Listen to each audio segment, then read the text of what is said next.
Ayan guys, gusto kong i-share sa inyo kung paano gumawa ng YouTube channel. Narito ang mga hakbang para sa gumawa ng YouTube channel gamit ang iyong mga cellphone.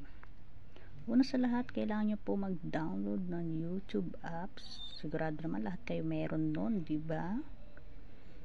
Or mag-download kayo, kung wala pa naman, mag-download kayo, buksan yung Play Store. Then, yun, download nyo po siya, hanapin yung YouTube apps. Hanapin ng YouTube at i-download ito. Then, mag-sign in sa iyong Google account. Buksan ang YouTube apps. Pindutin ang iyong profile icon. Sa kanang itaas. Pumili ng sign in at ilagay ang iyong Google account, credential, email at password. Kung wala ka pang Google account, pindutin ang create account at sundan ang mga tagubilin, no? Diba Tagalog to? Gumawa ng YouTube channel, pindutin muli ang iyong profile icon.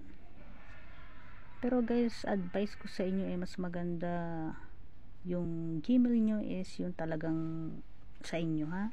Piliin ang your channel, i-customize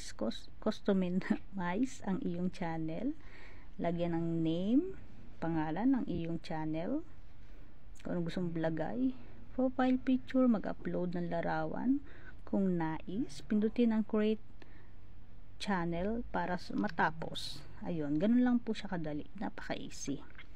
Ayun, advice ko lang po sa mga gustong gumawa ng YouTube channel is kailangan nyo po dyan is ano siya,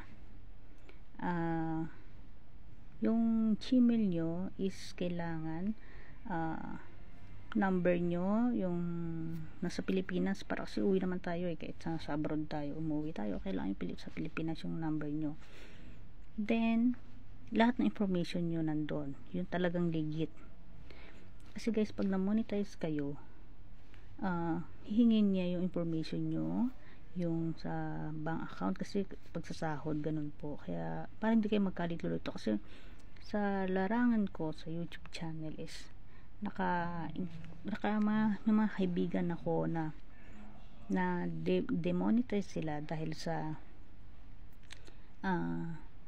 yung name doon saka address is pinangalan nila sa asawa nila, kasi yung nilalagay dito kailangan lahat ng information sa'yo, hindi sa asawa mo, hindi sa kapatid mo, ganyan, hindi pwede po, kailangan po sa inyo. Kasi chichikin yan ni YouTube para sa iyong information, kasi para alam niya kayo talaga yan, ganun po. Yun lang po ang advice ko. At saka pag gumagamit po kayo ng mga name, yung talagang laging tinatanong ng mga tao, kunwari itong ginawa ko na to, paano gumawa ng YouTube channel, ganun. Or di ba tayo mahilig tayo mag-search, kuwari, paano mag-upload ng YouTube channel, mga ganun, para mas mabilis makita ng mga nagsisearch. Kasi kung yung channel mo it's searchable, yung mga pamagat pa lang is mabilis siyang makita at masubscribe ng mga tao. Sa pag-subscribe naman guys, bawat video nyo, sa umpisa pa lang, sabihin nyo, guys, please subscribe na YouTube channel, don't forget subscribe na YouTube channel, mga ganun po yung mga sasabihin nyo. Para minsan may mga nanonood kasi na pag nakita agad ng sinasabi mo, kapag ikaw na mismo magpo-promote ng sarili mo para subscribe ka nila. Then sa bandang huli, sabihin mo, please don't forget, thank you, para lagi kayo updated sa aking mga video, mga ganun. Kasi napakaganda rin ng YouTube, kasi kumikita siya kahit matagal na yung video mo, is kahit sumahod ka na dati, then may nanood pa rin ang video mo at meron ka ng ads, kikita at kikita ka.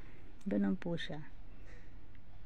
Kahit ako small YouTuber pa lang ako, pero sa awa ng Diyos kahit pa paano kumikita. Yan, maraming salamat. Please don't forget follow my TikTok and subscribe my YouTube channel, and don't forget click notification bell button para updated kayo sa aking mga video. Thank you.